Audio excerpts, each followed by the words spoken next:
What's up, guys? Ian here, coach of your Ladner Lanturn, bringing you guys our NPL Season 9 Majors Week 10 match, taking on not actually Verd and the Tampa Bay Frogadiers. We're taking on Hallu Nasty and the Tampa Bay Frogadiers. I don't actually, I couldn't find any evidence of Hallu using his New Jersey Licky Licky's name anywhere in the NPL doc or in the NPL server at all. So I was just like, whatever, we'll just use Verd's logo and whatnot. So apologies if you were drawn here by false advertising, but we are not playing Verd. Verd retired and left his team to Hallu. It's a pretty disgusting team, classic Verd style, just like he had in Red. Obviously, you guys haven't seen my Red uploads yet for this season because I'm not done. And he dropped anyways, and he's also in a different division than us. But his team is broken there, and it's broken here too. So let's run through the team that he could have brought. Z Tapu Koko, Excadrill, Uxie, Amoonguss, Buzzwole, Kyurem, Slowking, Megatitar, Hawlucha, Z Stoutland.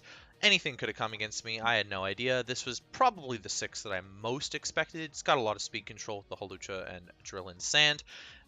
Lots of physical threats, so Koko is pretty much guaranteed to be special because otherwise it's walled by a physical wall. Yeah, pretty much. Yeah, I guess we'll run through what I'm bringing. It doesn't really matter all that much. This is week 10. We're playing this before week 9 against Carney. Carney is under the impression that he got an FF win. I don't see anything on the dock. It doesn't really matter. I came in to replace people that took FF win or that took FF losses. So the dock isn't updated for week 9. So I don't know where Carney would have been under the impression that he got an FF win, but that's definitely not the case. And we're just trying to finish out the season here for Fog and the Olympique Flygons. Or Olympique Flygon, I actually mispronounced that. So, in terms of what I'm bringing, the Kartana here, I'm bringing an Adamant Choice Scarf variant with Smart Strike, a Leaf Blade, Aerial Ace, X Scissor, Aerial Ace for the Buzzwole, X Scissor for the Slowking, and it's a nice neutral ground play over Sacred Sword against Slowking and the T-Tar if I had to go for that sort of thing. It's also a nice way to hit the Uxie, which didn't even show up. So X Scissor is pretty worthless here because Slowking and Uxie didn't show up. So I would never click that. Leaf Blade's fairly free, the biggest problems being the Buzzwole, the Amoonguss, and the Hawlucha, so it's not all that free, but Smart Strike, definitely a solid option. Aerial Ace is obviously there for the Buzzwole. I can afford to run Adamant Max Speed. It speed ties Timid Kyurem, so in theory that should outspeed his entire team, bar Drill and Sand, Hawlucha, and Terrain. Don't remember what's next. Oh, DNC. Toxic, Rock Polish, Moonblast, Psychic. I'm running Modest, almost max speed, because the speed tiers are really weird here. So it's still outspeeding Kyurem. Thundurus, by the way, once we get to that, is also outspeeding Kyurem. Yeah, so the DNC set, Psychic should two-shot a standard-ish variant of Amoonguss, like a mixed defensive variant, then Psychic will two-shot it, is the reason I have that. Otherwise, Moonblast just demolishes everything else, and I didn't feel comfortable staying in against Excadrill anyway, so I didn't really want coverage for it. I've got the Rock Polish there to make myself a threat later. It still won't outspeed Hawlucha and Terrain, but it will at least outspeed Drill and Sand if I can weaken it enough where Moonblast will kill it. Overall, it's not a great win con, but it's an alright win con for me. Thundy, I am running a really fun set this week. This matchup's kind of ass anyway, so I wanted to run with kind of a fun one. So running Power Herb, Fly, Wild Charge, Superpower with Rain Dance. So it's Prankster Rain Dance to get rid of the sand, and potentially go from there. It's really only to get rid of the sand, so that I can Superpower the Drill. Superpower is there for the Drill and the T-Tar, of course, and then I've got Power Herb Fly for the Buzzwole, Hawlucha, Amoonguss. They're all pretty weak. It's a relatively flying weak-ish team. He's obviously got the resists in the Drill, T-Tar, and Koko outside of that. And then Wild Charge is just a good stab option, especially against the Hawlucha. It'd be nice to not have to blow Power Herb Fly on that if I can get away with it, but I might have to, so who knows. I don't remember. Oh, Wild Charge is also there for the Slowking, I believe, and the Superpower is also there for the Kyurem. I didn't really care about the stuff that wasn't coming all that much here, but I guess it's worth talking about. Sableye, I'm a safety goggle Sableye, mixed defensive-ish Sableye, so it's my Amoonguss switch in every single time. I've got the Prankster Will-O-Wisp for all of his physical attackers, and I'm actually retarded, and I brought it against Mega T-Tar. Yeah, I definitely didn't think about that in the game. There's a point in the game where Mega T-Tar is in against Sableye, and I completely forgot the Dark types are immune to Prankster. Will-O-Wisp, Recover, Foul Play, Toxics. I'm just running dual status. Toxic's nice against some things like Coco. Will-O-Wisp just to nuke or to nerf the recovery on the Amoonguss potentially. I don't know. It's really there as a Spore switch in. I'm a Roselli Berry Terrakion for the Coco, so in theory, I can set up a Rock Polish against it if it's weakened on a Dazzling Gleam and whatnot, and then Close Combat and X-Scissor is the coverage options there, so I'm absolutely hardwalled by A, Tapu Koko, B, Hawlucha, but Close Combat absolutely tears through a lot of the team. I'm actually also walled by the Buzzwole. The spring was really bad. I don't know what I was thinking when I was building. Buzzwole just like shredded this team that I'm bringing, and I really built very poorly for it. I think in general my team is really weak to Buzzwole though. I didn't really have the best options to counter it. Yeah, like Dual Psychic and Cresselia Gothorita both got smacked. Floor just got smacked anyways because it's a special fucking wall. I could have brought like Silvally. I could have brought Silvally flying again, but I opted not to. Nihilego gets bopped, so I really had very poor options to deal with Buzzwole on this roster. Again, I wouldn't have drafted a team like this if I had drafted this, but there you go. I've got the rocks on the Terrakion. Rocks are decently helpful, not the biggest deal in the world. Pretty shit Terrakion set, but I am speed creeping something. I'm speed creeping Drill, so after Rock Polish, I'll outspeed Drill and Sand. Running Adamant with that. Who knows what that'll turn out to mean. Then Gastrodon, I'm fully physically defensive Gastrodon, which was also probably a mistake, but in theory it can take on Drill, Hawlucha, Buzzwole, T-Tar, etc. Toxic, Scald, Earth Power, Recover. So we'll see how well that works out for us. But that's the team, and let's just hop right into the battle here. I'm just going to lead off with my Diancie, I believe. I figured it was an alright lead against basically anything, as the Buzzwole led. You know, Diancie's, yeah, it was solid lead against everything. You know, he's not going to lead with the Drill necessarily without Sand Up. I didn't think it was necessarily his best option to lead with Amoonguss, although it could have been a fairly decent option as a lead against most of my team. Buzzwole is a little bit strange, but I threatened this out right away with Moonblast, as he is going to go into the Amoonguss, scout sort of the damage. He's very specially defensive based on the damage that he's going to take here.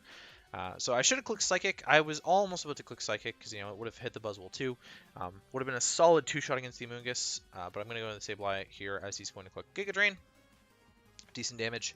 And then I'm going to click Willow as the Coco comes in. Now, this Coco is kind of a problem now that I've Will-O-Wisped it rather than Toxiced it. I would have much rather got a Toxic on this, but I didn't have a better play against the Amoonguss, and then he catches my Gastro with the Grass Knot. Really solid play on his part, catching Gastro. I bring the Sableye back in on Grass Knot. Takes like pretty much nothing, and I get to recover up and sort of scout out and see if he's got Dazzling Gleam, which he doesn't show here as he reveals Calm Mind. So, Calm Mind, big problem. I basically have to sack something off here to get my Kartana in to revenge, so-called revenge this Coco. So I'm just going to sack off the Gastro. It's pretty much doing nothing the rest of this match for me, because I can't deal with this Coco. It's too offensive for me to be able to deal with it, but it's not even like fully invested Coco. It's like bulky with a little bit of special attack, but not fully invested, so hard to tell where it's going from there. But Kartana is going to be able to come in here and click a Leaf Blade. It's really my only way to deal with this, as he's going to stay in and click Thunderbolt. And then he gets a Para. So that kind of sucks. I could have threatened this Coco out, or at least killed the Coco. In theory, at least killed the Coco and got rid of his Electric Terrain on the next turn. I'm sure he would have switched. I'm absolutely certain he would have switched into Buzzwole the next turn anyways. Or Amoonguss. Really didn't matter which one he wanted to switch into. Sableye was going to be my switch to either of them, but I'm absolutely certain he was going to preserve this for terrain for the Hawlucha regardless. But the paralysis basically means that he gets to kill my Kartana anyways. So really shitty that that happened, but whatever. It's a 10% chance. I hacked the shit out of Spextar, so I deserve that one. That's for sure. Diancie's going to come in here. I can't remember what I clicked. Moonblast? Yeah, I clicked Moonblast as he reveals the Roost. So he's revealed this whole set. He doesn't even have Dazzling Gleam. And I get the special attack drop, which is nice. And then we're going to be able to catch the Amoonguss switching in here with the Moonblast. And this time, I don't give a shit. I'm just going to click Psychic. I really didn't think that he was going to click Giga Drain. It was relatively safe. I don't know what else he would have done there. Maybe Sludge Bomb, but you know, another Psychic's pretty obvious here, so he goes into T-Tar. I'm just making obvious plays this game. I'm not entirely sure what was going through my head as I was playing this either. But I can't risk my Diancie against the T-Tar here. I'm not going to kill it with Moonblast if it's bulky, so let's go hard Sableye, and then he goes into Coco on the foul play. So I predicted the Coco to switch in there. That was a read, and I got it with the sandstorm damage. So I didn't even get a kill. T-Tar gets a kill for it, but Sableye did get to predict the Coco coming in there. I'm actually a little bit surprised foul play did that little. It's probably 0 attack IVs on the Coco, I'd imagine, but I thought that was an alright prediction. So in comes the Hallucha now the terrain's back up, and right off the bat, we are going to miss a Will-O-Wisp on his Swords Dance. So that sucks. I don't really know what to do in that situation. Like, honestly, this sequence of plays was really weird to me, because going into any of his physical attackers is dangerous. So this is probably the best of both worlds, where he can at least stay in, and he knows that he can get up to +4 for sure against the Sableye. As I'm just gonna I'm gonna hit the Will-O-Wisp this time. Like any of his physical attackers, I kind of believe that Mega T-Tar would have been his best bet, because he would have been able to kill me, or well, I guess he's playing around with pranks to recover. But now the Hallucha is +6 in theory, but it's burned. I don't agree with this necessarily, but I don't know. Because you've seen Will-O-Wisp on the Sableye, and then going into a physical attacker like this kind of baffles me a little bit. Obviously, if he's a subset, he can't set up sub anyways, because he'll still be burned behind the sub. So, like, Sableye kind of put on a little bit of pressure here. It really did. Maybe a Mungus would have been a better mid-ground play, because I'm still not, like, beating a Mungus at all, necessarily. T-Tar's still option there.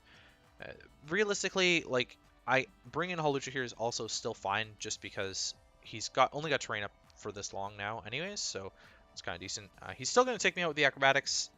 I did click foul play, would have done a shitload. And then Thundy's going to come in here as he goes to the high jump kick, and I will get my power fly off against the Hallucha. I didn't really have a better play. It was just kind of taking away differential. And then Buzzwole comes in here. I wasn't really sure what to expect. I mean, it basically screamed Scarf, and honestly, he can just clean me with Drain Punch here. So he is going to do that. He's just going to clean me with Scarf Drain Punch. Nothing for Buzzwole on the team. It was Verd drafts scary-ass teams, man, and Hallu picked up a good one here. So we're going to drop 4-0 to Hallu Nasty and the Tampa Frogadiers, we'll just call it that, in week 10 of NPL Majors. Not super bummed. Obviously, we're just trying to finish out the season here, and finish out the season for the replacement team here. So I wasn't super concerned about results or anything like that. It was nice to beat Spextar. I wasn't expecting to win all 3 of these. We still have our match against Carney. Who knows when that's happening? It'll be uploaded after it does. Really no reason for it not to be, as I'm just trying to get the uploads out for this as well. So at the moment we're 3-6 minus 11. Believe that puts us out of the playoff hunt. Let me just check the doc here. I'm pretty sure it's top 8 make playoffs, and I should not be able to make playoffs. Well, actually, technically I still could, but likelihood of that happening is very low. Hallu. Yeah, likelihood is very low that I would make playoffs with this. Again, I'm not super set on doing that. I believe I'm actually out of relegation territory though, depending on how these matches have gone. So I kept the team in majors. We'll see what happens. But that's gonna be for me, guys. Hopefully you somewhat enjoyed, and stay tuned for NPL Majors week 9, which is coming after week 10. But it's already past week 10, so I'm uploading this on time, technically. Anyways, enjoy. We take on Carney and the Vancouver Stealth Rock in the next one.